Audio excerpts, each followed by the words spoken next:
আবু জাহাল হাতের ভিতরে কিছু পাথর নিয়ে বলতে, মোহাম্মদ তুমি যদি আমার হাতের ভিতরে কি আছে বলতে পারো, আমি তোমাকে নবী বলে মেনে নেব। আল্লাহর নবী বললেন, চাচা যান, আমি বলবো না, আপনার হাতের ভিতরে যেটাই আছে ওইটাই বলে দেবে আমি কি। একবার যদি হবে না সুবহানাল্লাহ।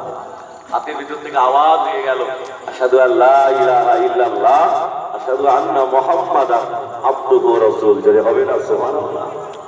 পাথর সাক্ষী দিচ্ছেন ইনি হলেন নবী।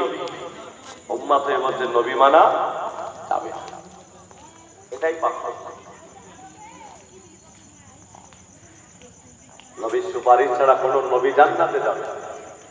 আল্লাহ কিয়ামতের দিন আমাদের নবীকে আল্লাহ পাক সব থেকে শ্রেষ্ঠ বানিয়েছেন। আর আল্লাহ আমার নবীর উম্মতের আগে বিচার করিয়ে অন্য নবীদের বিচার হবে। একবার জোরে হবে না, চিল্লে হবে না। নবী মানা লাগবে না।